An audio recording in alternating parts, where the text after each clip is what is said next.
Hello friends, welcome to mahindaguru.com the official YouTube channel. स्वागत है आप सभी का हमारे महिंद्रा गुरु के ऑफिशियल यूट्यूब चैनल पर। Hashtag success 100% for IBPS clerk, जहां पर हम फोकस करेंगे general awareness section concerning the IBPS clerk. हाँ सर, जो लोग IBPS क्लर्क का मेंस का पेपर देने जा रहे हैं वो ये ध्यान रखें, ये खास वीडियो उनके लिए है जिसमें हम आज के टॉपिक की अगर हम बात करें तो आज का टॉपिक है हमारा बैंकिंग टर्मिनोलॉजी, जहां पर हम कुछ बैंकिंग टर्मिनोलॉजी से इंपॉर्टेंट टॉपिक्स को डिस्कस करेंगे, जिसमें हमारे MICR, RTGS, NEFT, banking ombudsman, ये सारे टॉपिक्स हैं। But before starting the session, do not forget your subscribe our YouTube channel and you can also download Mahendras app. बिल्कुल कैंडिडेट्स, अगर आपको हमारा वीडियो पसंद आ रहा है तो प्लीज लाइक करना, शेयर करना, कमेंट करना, सब्सक्राइब करना ना भूलें। जितनी जल्दी आप हमारे वीडियोस को सब्सक्राइब करेंगे उतनी जल्दी हम आपके क्वेश्चंस के आंसर को दे सकेंगे। तो चलिए हम अपने सेशन की ओर बढ़ते हैं। सबसे पहले हम बात करते हैं कि MICR magnetic ink character recognition क्या है और ये किस लिए बनाया गया है। MICR एक कोड होता है जो चेक को रीड करने के लिए बनाया गया है। तो एग्जाम के पॉइंट ऑफ व्यू से इससे रिलेटेड कितने क्वेश्चंस बन सकते हैं, तो चलिए इसको डिस्कस करते हैं। MICR कोड, जिसका हमने फुल फॉर्म कैंडिडेट बताया है अभी, magnetic ink character recognition. MICR code cheque को रीड करने के लिए बनाया गया है। MICR कोड किसको बनाने के लिए बनाया गया है? चेक को रीड करने के लिए, जो कि 9 डिजिट का होता है, जिसमें एग्जाम के पॉइंट व्यू की बात करते हैं तो एग्जाम में जो इससे रिलेटेड क्वेश्चंस बनते हैं वो पहला क्वेश्चन ये बन सकता है कि MICR कोड कितनी डिजिट का होता है। और दूसरे क्वेश्चन की अगर हम बात करते हैं तो 9 डिजिट का MICR कोड होता है, जिसमें 3 अलग अलग डिजिट अलग अलग चीजों को शो करती हैं, जिसमें शुरुआत की डिजिट अगर शो करती है तो वो होती है आपकी बैंक कोड। अगर हम आपसे पूछे क्वेश्चन की बीच की डिजिट क्या शो करती है तो कैंडिडेट्स अपने आंसर्स को जल्दी से टाइप करके हमें भेजें। तो अगर हम बीच के क्वेश्चन की बात करते हैं कि बीच की डिजिट हमें क्या शो करती है, तो वो डिजिट शो करती है आपकी बैंक कोड, और लास्ट की डिजिट शो करती है आपकी ब्रांच कोड। मतलब है कि सिटी, बैंक, ब्रांच। तो कैंडिडेट्स याद रखिएगा, इससे रिलेटेड क्वेश्चंस पूछे जाते हैं कि MICR कोड जो कि 9 डिजिट का होता है ये क्या शो करता है। सिटी, बैंक और ब्रांच किसके लिए होता है? चेक को रीड करने के लिए ये कोड बनाया गया है। तो चलिए हम लोग नेक्स्ट पॉइंट की ओर बढ़ते हैं। अगर हम कि MICR कोड को हमने डिस्कस कर लिया, अब नेक्स्ट आते हैं कि CBS क्या होता है, कोर बैंकिंग सॉल्यूशन क्या है। CBS कोर बैंकिंग सॉल्यूशन, जिसमें हम कोर का भी फुल फॉर्म होता है centralised online real time exchange. Centralised online real time exchange आखिर ये बनाया क्यों गया है, इसकी जरूरत क्यों पड़ी? हमारे यहाँ पे अगर हम बात करते हैं कि हमारा अकाउंट अगर मान लीजिए कि लखनऊ में है और हमारा ट्रांसफर हो जाता है, कोई भी केस ऐसा कि हमें किसी और सिटी में जाना पड़ जाए, तो उस केस में हम बैंक में अपना जहां पर अकाउंट है वहां से यहाँ पर आना पॉसिबल नहीं होता है। तो उस केस में हम क्या करते? या तो बैंक अकाउंट बंद कर सकते थे, इसके अलावा हमारे पास कोई ऑप्शन नहीं बचता था। लेकिन CBS के आने से फायदा ये हुआ कि हम ऑल ओवर इंडिया कहीं पर भी जाकर रहें, कोई दिक्कत नहीं है, हमारा अकाउंट इजीली रन कर सकते हैं। मतलब अगर हम एक लाइन में कहें तो CBS का मतलब है, CBS के आने से फायदा ये हुआ कि अब कस्टमर सिर्फ ब्रांच का कस्टमर नहीं है, वो एक बैंक का कस्टमर बन चुका है। मतलब कि सीधा सा है कि कोई भी ब्रांच में वो जाए, बैंक सेम हो, ब्रांचेस चाहे कोई भी हो, आप अपने अकाउंट को इजीली रन करा सकते हैं। CBS के आने से सबसे बड़ा फायदा हमारा ये है। दूसरी चीज अगर हम बात करें, अगर एक लाइन में इंटरव्यू के व्यू पे क्वेश्चन पूछा जाता है या एग्जाम के पॉइंट ऑफ व्यू से क्वेश्चन पूछा जाता है, तो सीधा सा आंसर है कि एक बैंक को उसकी सारी ब्रांचेस से कनेक्ट करता है all over India information share करने के लिए और फंड ट्रांसफर करने के लिए। हाँ कैंडिडेट्स याद रखिएगा, CBS का सीधा सा मतलब है कि एक बैंक को उसकी सारी ब्रांच ब्रांचेस से कनेक्ट करता है all over India information share करने के लिए और फंड ट्रांसफर करने के लिए। तो आगे हम अगर बात करें कि एग्जाम के पॉइंट ऑफ व्यू से रिलेटेड, इससे रिलेटेड कौन कौन से क्वेश्चन एग्जाम में बन सकते हैं, तो इससे रिलेटेड पहला क्वेश्चन यहीं पर बनता है कि सीबीएस में फुल फॉर्म क्या है और सीबीएस में कोर का फुल फॉर्म क्या हो सकता है। और सीबीएस में कोर का फुल फॉर्म सीधा सीधा कोर का फुल फॉर्म ही नहीं पूछा जा सकता, हो सकता है कोर में पूछ लिया जाए कि कोर में ओ का फुल फॉर्म क्या है या कोर में आर का फुल फॉर्म क्या है। तो इस तरह के क्वेश्चन भी आपके बन सकते हैं। अगर हम फंड ट्रांसफर की बात करें तो याद रखिएगा कैंडिडेट्स, फंड ट्रांसफर का मतलब है कि एक बैंक जो कि सेम बैंक हो पर ब्रांचेस डिफरेंट डिफरेंट हो, तभी आप सीबीएस कोर के थ्रू पैसा ट्रांसफर कर सकते हैं। बैंक अलग अलग नहीं होनी चाहिए, बैंक सेम होनी चाहिए सीबीएस के थ्रू, तभी आप पैसा ट्रांसफर कर सकते हैं। इस तरह के क्वेश्चन एग्जाम के पॉइंट ऑफ व्यू से बहुत ज्यादा इंपॉर्टेंट है। आगे हम बात करेंगे कि एनईएफटी और आरटीजीएस की, एनईएफटी एंड आरटीजीएस में क्या डिफरेंस है, और आरटीजीएस, एनईएफटी एंड सीबीएस इन तीनों में भी डिफरेंस होता है। तो एनईएफटी और आरटीजीएस एक इलेक्ट्रॉनिक फंड ट्रांसफर है और electronic fund transfer RTGS, NEFT, CBS और एनईएफटी और आरटीजीएस में हम छोटा सा अंतर पहले जानते हैं। याद रखिएगा कैंडिडेट्स, एनईएफटी और आरटीजीएस एक बैंक से दूसरे बैंक में पैसा ट्रांसफर करने के लिए यूज किए जाते हैं, बट सीबीएस का यूज होता है जब सेम बैंक हो और ब्रांचेस डिफरेंट डिफरेंट हो, तब हम सीबीएस का यूज करते हैं। एनईएफटी की बात करें जिसका फुल फॉर्म है national electronic fund transfer, national electronic fund transfer, and RTGS का फुल फॉर्म है रियल टाइम ग्रॉस सेटलमेंट। दोनों में डिफरेंस क्या है, एनईएफटी कब आया एंड आरटीजीएस कब आया, इस तरह के क्वेश्चन भी एग्जाम में पूछ लिए जाते हैं। तो याद रखिएगा कैंडिडेट्स, एनईएफटी की अगर हम बात करते हैं तो एनईएफटी 2005 एंड आरटीजीएस 2004 में आया हुआ है, और आरटीजीएस एनईएफटी से रिलेटेड कई क्वेश्चंस भी एग्जाम में पूछे गए हैं। आरआरबी हो, चाहे आईबीपीएस हो, चाहे एसओ हो, कोई भी एग्जाम हो, कि हर एग्जाम में क्वेश्चन इससे रिलेटेड आ जाते हैं। कई बार तो सिंपल ही क्वेश्चन आ जाता है कि एनईएफटी का फुल फॉर्म या आरटीजीएस का फुल फॉर्म क्या है। बट अगर हम दूसरी बात करते हैं और तरह के क्वेश्चंस किस तरह के बन सकते हैं, तो चलिए जानते हैं। सबसे पहला पॉइंट लिखा हुआ है कि नेशनल इलेक्ट्रॉनिक फंड ट्रांसफर, और नीचे लिखा हुआ है बैच ट्रांसफर। बैच ट्रांसफर का मतलब होता है कि एनईएफटी में जो फंड ट्रांसफर होता है वो बैचेस स्लॉट में पैसा ट्रांसफर होता है। कहने का मतलब है इसमें पैसा बंच में जाता है, ना कि ऑर्डर बाय ऑर्डर बेसिस पे जाता है। एक साथ पैसा भेजा जाता है, अलग अलग पैसा नहीं जाता है। तो याद रखिएगा कैंडिडेट्स, अगर क्वेश्चन बंच में पैसा ट्रांसफर करने की बात आती है तब आप वहां पर एनईएफटी का ऑप्शन लगाओगे, ना कि आरटीजीएस का।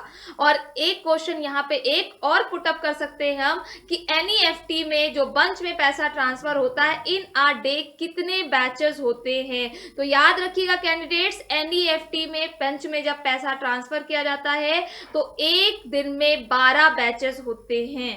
अगली बात करते हैं हम आरटीजीएस की, रियल टाइम ग्रॉस सेटलमेंट, जिसमें पैसा इंस्टेंट ट्रांसफर होता है। इंस्टेंट ट्रांसफर को अगर हम दूसरी लैंग्वेज में कहें तो ये कह सकते हैं कि पैसा ऑर्डर बाय ऑर्डर बेसिस में जाता है। इट मींस पैसा ऑर्डर बाय ऑर्डर बेसिस का मतलब जाता है कि 1 to 1 जो भी जाता है कस्टमर बैंक में कहता है कि हमें पैसा ट्रांसफर करना है, तो उसमें आपका तुरंत के तुरंत पैसा ट्रांसफर हो जाता है। अगर इन केस पैसा तुरंत ट्रांसफर नहीं हो पाया है तो मैक्सिमम 2 आवर्स पैसा ट्रांसफर होने में लगते हैं। तो याद रखिएगा कैंडिडेट्स, ये सारे मोस्ट इंपॉर्टेंट क्वेश्चंस है एग्जाम के पॉइंट ऑफ व्यू से, और ये सारे क्वेश्चंस आपके एग्जाम में आ चुके हैं, तो आगे के एग्जाम के लिए भी ये बहुत ज्यादा जरूरी है।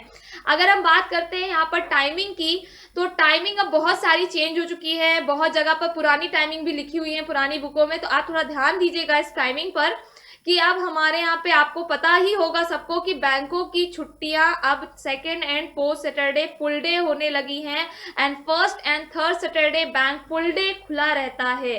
तो इसलिए आरटीजीएस और एनईएफटी की टाइमिंग भी चेंज हो चुकी है।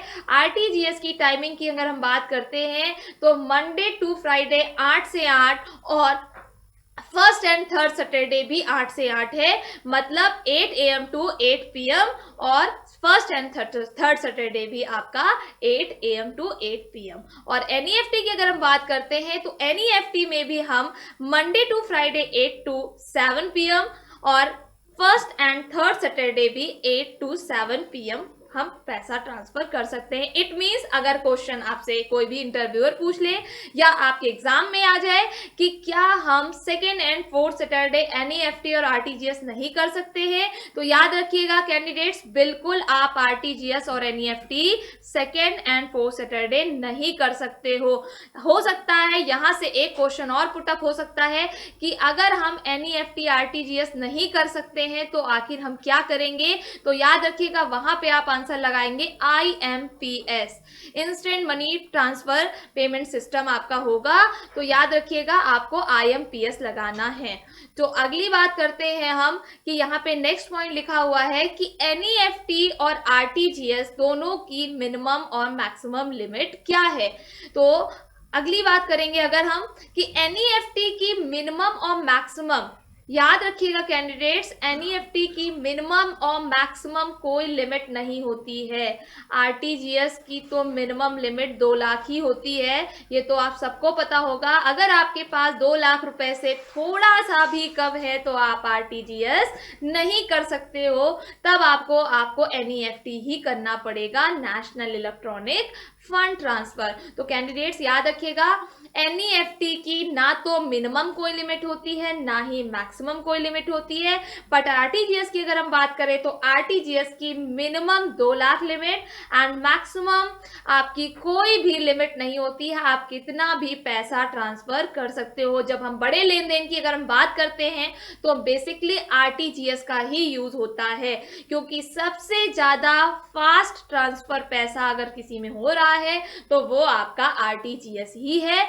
अगली अगर हम बात करें कि चार्जेस की, तो इनकमिंग कोई चार्जेस नहीं होते, पर जब हम पैसा ट्रांसफर करते हैं तो उसमें चार्जेस लगते हैं। 0 to 10,000 आपके 2.5 रुपीज और प्लस सर्विस चार्ज लगता है, और जब 10,000 से लेकर हम 1 लाख रुपए तक ट्रांसफर करते हैं तब हमारे 5 रुपए प्लस सर्विस टैक्स लगता है, और जब हम 1 लाख से 2 लाख तक ट्रांसफर करते हैं तो हमारा 15 रुपए लगता है। यहाँ पे कैंडिडेट 2 लाख पर आके रुक गया। कई बार आप नेट पे अगर पढ़ोगे, सर्च करोगे तो वहां पर आपको मिलेगा कि NEFT की मैक्सिमम लिमिट 2 लाख रुपए होती है, पर कैंडिडेट्स याद रखिएगा यह आंसर RBI की साइट पर नहीं दिया होगा, यह आंसर आपको अदर साइट पर दिया होगा, क्योंकि RTGS जब 2 लाख रुपए हमारे पास होते हैं तो हम बेसिकली RTGS ही करना प्रेफर करते हैं, हम फिर NEFT नहीं करते हैं, क्योंकि RTGS में पैसा तेजी से ट्रांसफर होता है। इसलिए कोई भी बैंक जब 2 लाख से ऊपर का अमाउंट होता है तो वो RTGS ही करता है, इसीलिए वो सारी साइट पर 2 लाख रुपए दिखाया है।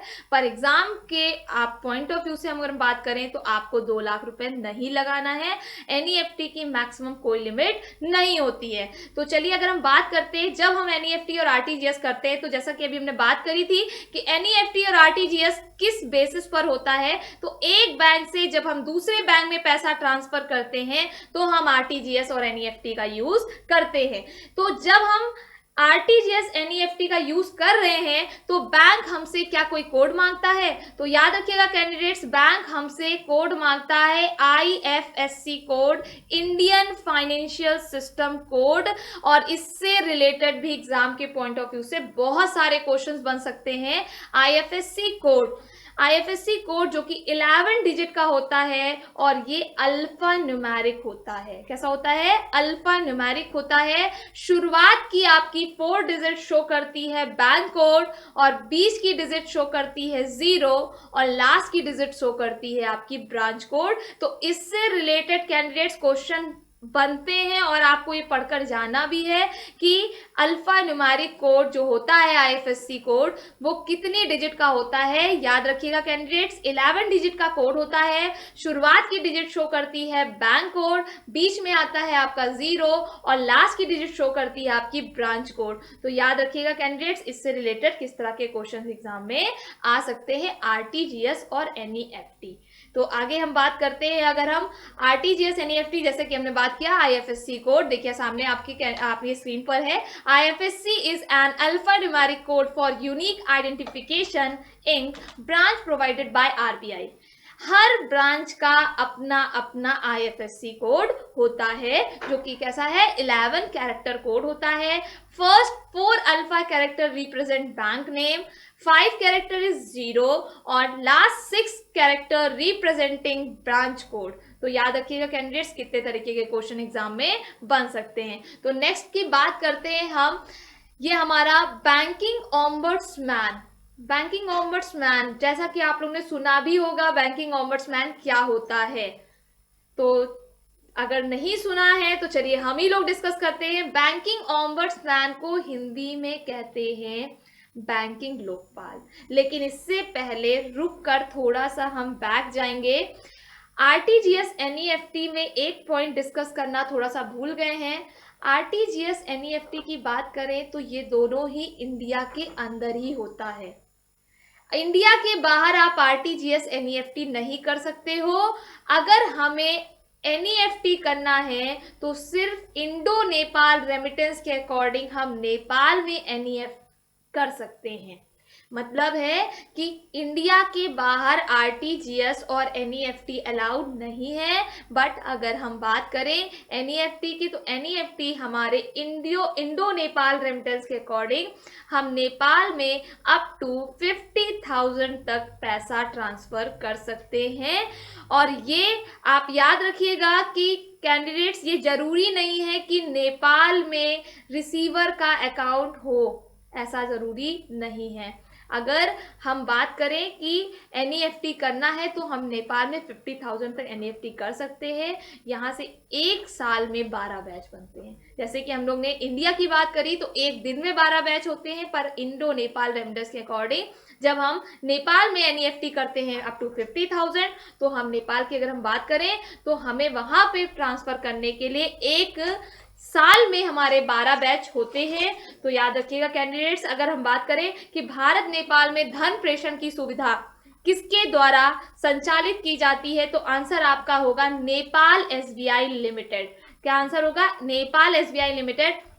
अगर किसी ऐसी जगह पर कस्टमर का, कोई भी कस्टमर का पैसा आना है और वहां पर बैंक की सुविधा नहीं है, तो आपका नेपाल एसबीआई लिमिटेड किसी भी फंड ट्रांसफर कंपनी के साथ समझौता करके वो पैसा उस कैंडिडेट तक पहुंचाता है। तो याद रखिएगा कि हमारे यहाँ पर धन प्रेषण की सुविधा मतलब फंड ट्रांसफर की सुविधा जब हम नेपाल में पैसा ट्रांसफर करते हैं तो किसके द्वारा संचालित की जाती है, तो आपका आंसर होगा कि नेपाल एसबीआई लिमिटेड के थ्रू हमारा पैसा ट्रांसफर संचालित किया जाता है। तो हम लोग याद रखेंगे कि क्या हम इंडिया के बाहर आरटीजीएस कर सकते हैं, तो आपका आंसर होगा कि नहीं, हम इंडिया के बाहर एनईएफटी कर सकते हैं पर आरटीजीएस नहीं कर सकते। पर एनईएफटी में भी कंडीशन है कि हम एनईएफटी सिर्फ और सिर्फ नेपाल तक कर सकते हैं, नेपाल के बाहर नहीं कर सकते हैं। नेपाल में भी कितना कैंडिडेट्स?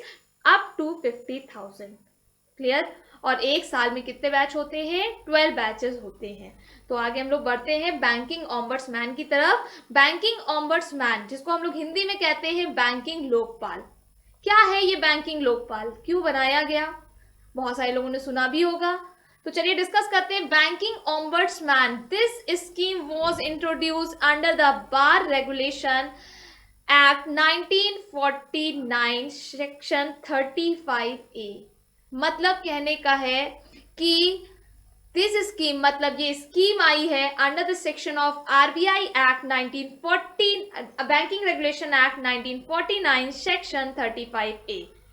याद रखिएगा कैंडिडेट्स, ये एक्ट एग्जाम में पूछा जाता है और ये स्कीम स्टार्ट हुई थी 14 जून 1995, बट ये इंट्रोड्यूस हुई 2002 एंड 2006 में। तो एक क्वेश्चन यहाँ से ये बनता है कि ये स्कीम कब लॉन्च हुई, तो याद रखिएगा दिस स्कीम वाज लॉन्च्ड 1995। ये स्कीम लॉन्च हुई थी 1995 पर। अगर क्वेश्चन आता है री इंट्रोड्यूस कब हुई थी, तो आपका आंसर होगा 2006। अगला पॉइंट पढ़ते हैं कि banking ombudsman is appointed by RBI. मतलब है कि बैंकिंग ऑम्बड्समैन को कौन अपॉइंट करता है आखिर? तो banking ombudsman is regulated by RBI and appointed by RBI. Banking ombudsman को रेगुलेट भी करता है आरबीआई और अपॉइंट भी करता है। पर ये बैंकिंग ऑम्बड्समैन है क्या आखिर, क्या आप जानते हैं? तो चलिए हम लोग बताते हैं कि बैंकिंग ऑम्बड्समैन होता है कि बैंकों से रिलेटेड कस्टमर्स की बहुत सारे इश्यूज होते हैं। तो बैंकों से रिलेटेड जो कस्टमर के इश्यूज हैं उनको सुनने के लिए बैंकिंग ऑम्बड्समैन बनाया गया है। मतलब है कि बैंकों से रिलेटेड इश्यूज के लिए अगर कस्टमर को कोई भी कंप्लेन करनी है तो वो कहां पर करेगा? Banking ombudsman. इससे कस्टमर को बहुत सारी सुविधाएं हुई। ये ऑनलाइन आप शिकायत इसमें दर्ज कर सकते हो। लेकिन अगर हम बात करते हैं ये है कौन, बनाया किसको जाता है बैंकिंग ऑम्बड्समैन? तो banking ombudsman general manager of RBI या chief general manager of RBI होता है। तो याद रखिएगा कैंडिडेट्स कि banking ombudsman regulated by RBI, appointed by RBI, but banking ombudsman एक पर्सन होता है जो कि कौन होता है? जनरल मैनेजर ऑफ आरबीआई या chief general manager of RBI को हम बैंकिंग ऑम्बड्समैन अपॉइंट कर सकते हैं। यहाँ पे क्वेश्चन और उठता है कि टोटल इस समय प्रेजेंट टाइम पर कितने बैंकिंग ऑम्बड्समैन हैं? ये क्वेश्चन कई बार एग्जाम में पूछा जा चुका है। तो कैंडिडेट्स क्या आप आंसर दे सकते हैं? तो याद रखिएगा बैंकिंग ऑम्बड्समैन से रिलेटेड एक क्वेश्चन और हमने यहाँ पे उठाया है कि बैंकिंग ऑम्बड्समैन प्रेजेंट टाइम पर कितने हैं? तो बैंकिंग ऑम्बड्समैन आपके प्रेजेंट टाइम पर हैं टोटल 15। कितने हैं candidates? Total 15 banking ombudsman present time पर इंडिया में हैं। तो याद रखिएगा कि इस तरह का भी क्वेश्चन एग्जाम में आ सकता है। तो यहां पर बात करते हैं कि बैंकिंग ऑम्बड्समैन से रिलेटेड किस तरह का क्वेश्चन और भी बन सकता है। तो अगर हम बात करें बैंकिंग ऑम्बड्समैन में शिकायत करी कैसे जाती है, कोई भी कस्टमर शिकायत करना चाहे तो बैंकिंग ऑम्बड्समैन में कैसे शिकायत करेगा? तो चलिए जानते हैं। बैंकिंग ऑम्बड्समैन में शिकायत करने के लिए सबसे पहले ब्रांच मैनेजर के पास शिकायत करनी होती है। अगर ये शिकायत पहले ही कोर्ट में पहुंच गई तो ये शिकायत कैंसिल हो जाएगी। सबसे पहले ये कंप्लेन आपको बैंक में ही करनी पड़ेगी एज अ ब्रांच मैनेजर के पास। और ब्रांच मैनेजर के पास शिकायत करने के बाद 30 डेज का हम वेट करेंगे। तो 30 दिन तक का वेट करने के बाद पूछा जाता है क्वेश्चन कि 30 दिन के बाद हम अगली शिकायत कहाँ करेंगे। तो क्वेश्चन यहाँ पर दूसरा बन के तैयार हो गया कि 30 दिन के बाद ब्रांच मैनेजर के पास शिकायत करने के बाद हम शिकायत अगली कहाँ करेंगे? Banking ombudsman. मतलब कि तो क्वेश्चन यहाँ पर क्या तैयार हुआ कि बैंकिंग ऑम्बड्समैन के पास कितने दिन के बाद शिकायत की जाती है? तो आपका आंसर होगा 30 डेज। पर एक क्वेश्चन यहाँ पर फिर पुटअप होता है कि बैंकिंग ऑम्बड्समैन के पास शिकायत कितने दिन के बाद? तो 30 डेज, बट कितने दिन के अंदर?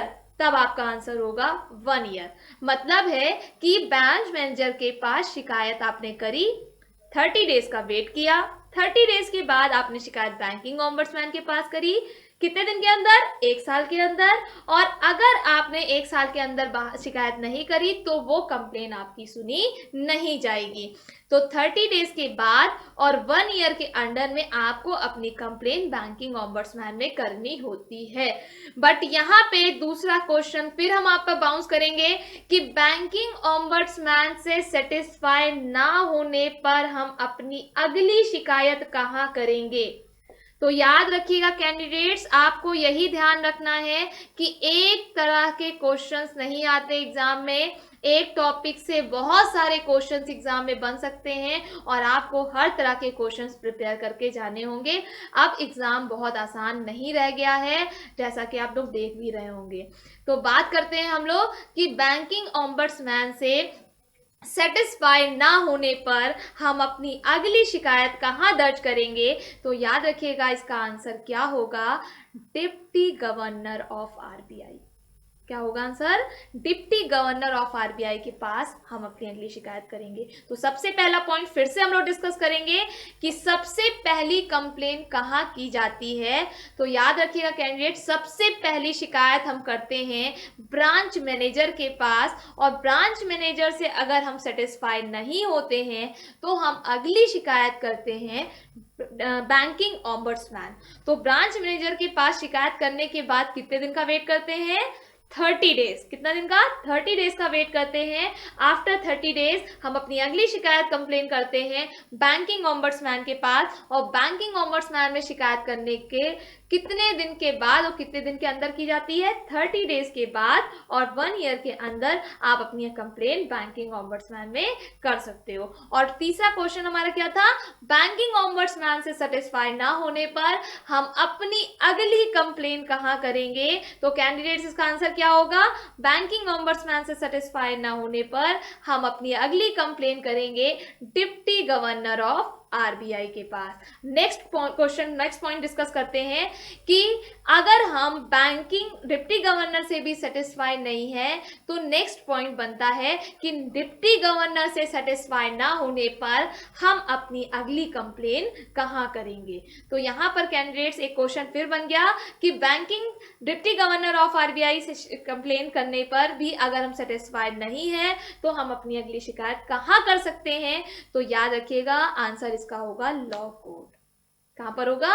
लॉ कोर्ट में हम अपनी अगली शिकायत कर सकते हैं। लेकिन अगर हमने शिकायत करी तो क्या हमें कोई कंपनसेशन भी मिलेगा?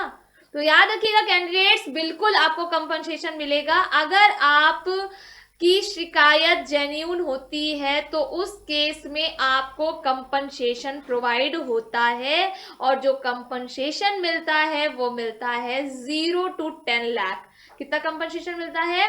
याद रखिएगा, अगर बैंकिंग ऑम्बड्समैन ने आपने शिकायत करी और आपकी शिकायत जेन्युइन है तो आपको कंपनसेशन मिलेगा 0 to 10 लाख का।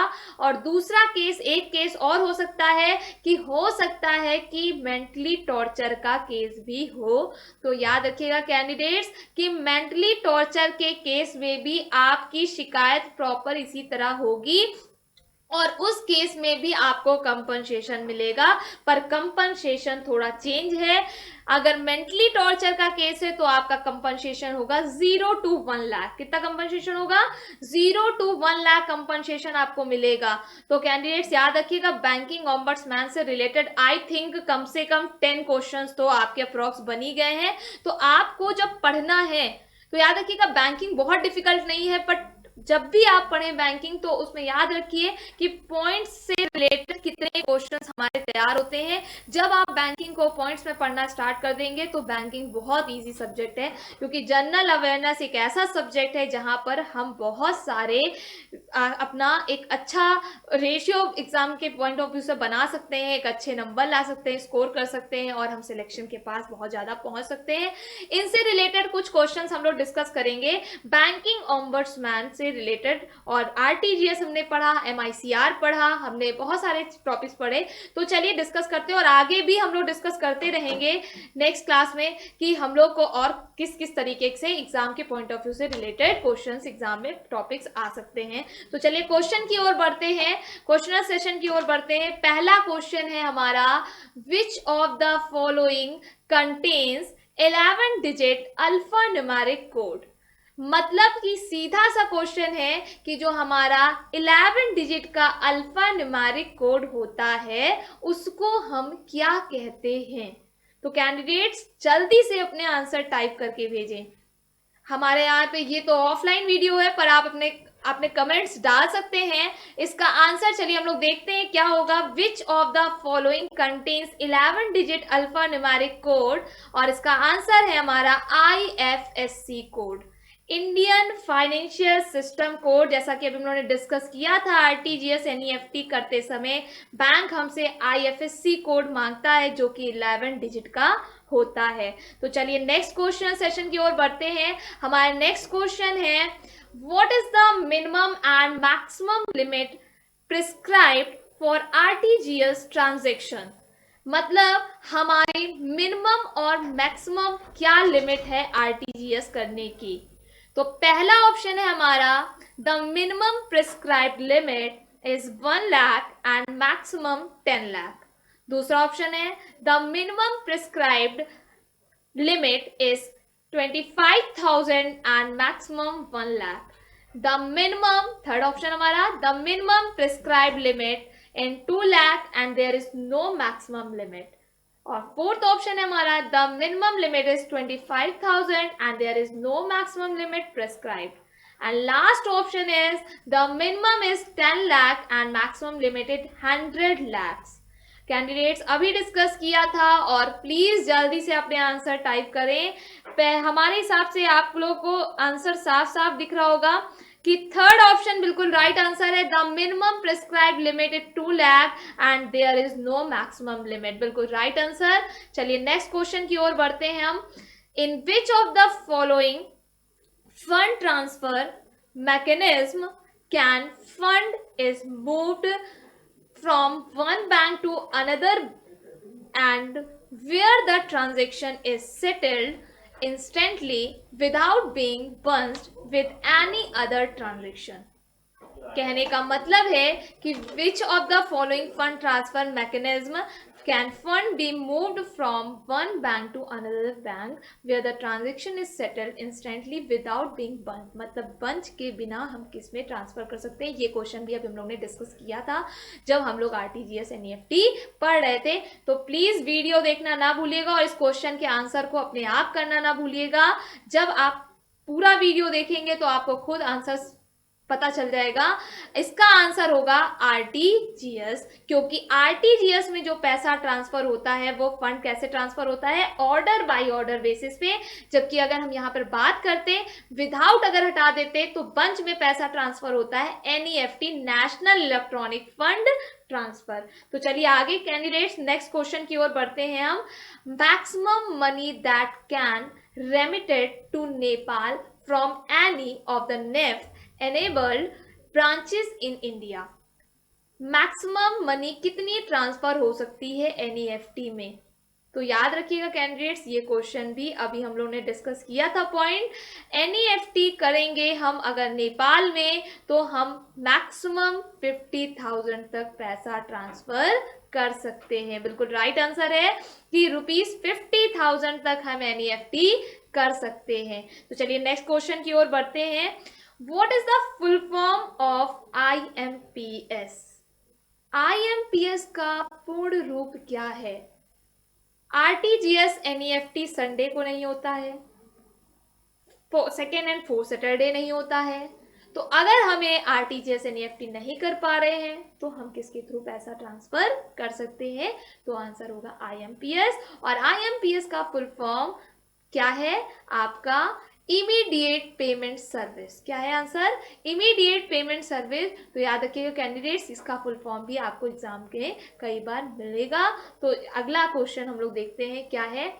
Committee on banking ombudsman. Banking ombudsman जैसा कि अभी हम लोगों ने डिस्कस किया था, बैंकिंग ऑम्बड्समैन क्या है? कस्टमर की प्रॉब्लम को सुनने के लिए है। और इसकी कमिटी की अगर हम बात करें तो पहला ऑप्शन है RM Lodha committee, Sunglu committee, Krishna committee, Suma Verma committee, none of these. तो राइट आंसर जहां तक हमको दिख रहा है वो है सुमा वर्मा कमिटी। इसका राइट आंसर होगा सुमा वर्मा कमिटी, जो कि आपकी बैंकिंग ऑम्बड्समैन से रिलेटेड है। बिल्कुल राइट आंसर है, सुमा वर्मा कमिटी आपकी किससे रिलेटेड है? बैंकिंग ऑम्बड्समैन से रिलेटेड है। तो याद रखिएगा कैंडिडेट्स कि इस तरह से आपको क्वेश्चंस भी बनाने होंगे। जब आप किसी भी टॉपिक को पढ़ते हो तो उससे रिलेटेड एग्जाम में कितने तरह के क्वेश्चंस बन सकते हैं, इसको ध्यान रखें और अपने आप पॉइंट बनाकर पढ़ना शुरू करें।